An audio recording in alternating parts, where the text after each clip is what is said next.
चांदनी रात थी। घने बादलों के बीच चांद लुका छिपी खेल रहा था। किले की छत पर शांति से विश्राम कर रहे विक्रमादित्य की आंखें अचानक खुलीं।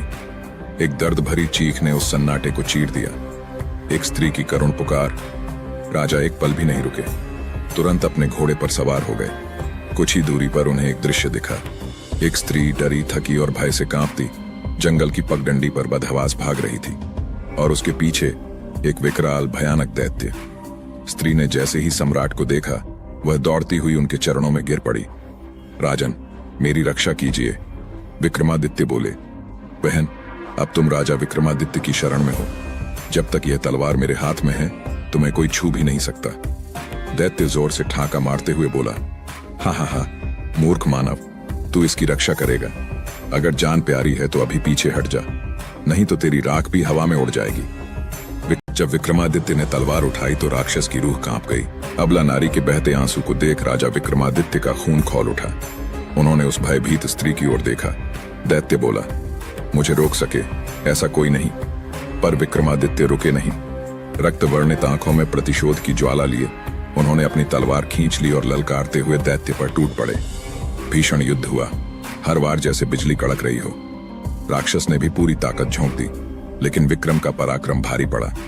एक ही तेज वार में विक्रमादित्य ने राक्षस का सिर धड़ से अलग कर दिया।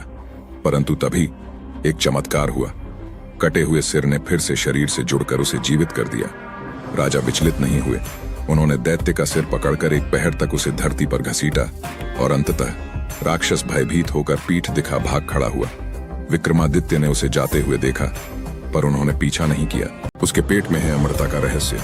विक्रमादित्य ने जैसे ही उस कांपती हुई स्त्री को शांत किया, वह बोली, राजन, आप मेरे लिए देवदूत बनकर आए हैं, पर अभी खतरा टला नहीं है। विक्रमादित्य ने पूछा, क्या मतलब? वह दानव तो भाग गया। स्त्री ने कहा, वह लौटेगा, वह हमेशा लौटता है। मैं सिंघल द्वीप के एक ब्राह्मण की पुत्री हूँ। कुछ माह पहले मैं अपनी सहेलियों संग तालाब में स्नान कर रही थी, तभी वह राक्षस मुझे देखकर मोहित हो गया। वहीं से वह मुझे उठा लाया और जबरन कहने लगा कि मैं उसकी पत्नी बनूं। उसने तुझे बंदी बनाया और अब पीछा कर रहा है। स्त्री ने कहा, हाँ राजन, और आप उसे मार भी नहीं सकते। वह अमर है। हर बार जब कोई उसका सिर काटता है, एक मोहिनी जो उसके पेट में वास करती है, उसके मुंह में अमृत डाल देती है और वह फिर से जीवित हो जाता है। इसी कारण वह अब तक अजय बना रहा है। राजा कुछ क्षण सोचते रहे, फिर बोले, अब वह नहीं बचेगा। मैं जान गया हूँ उसकी अमृता का रहस्य, और अब उसका अंत निश्चित है। अगला भाग देखने के लिए बने रहे।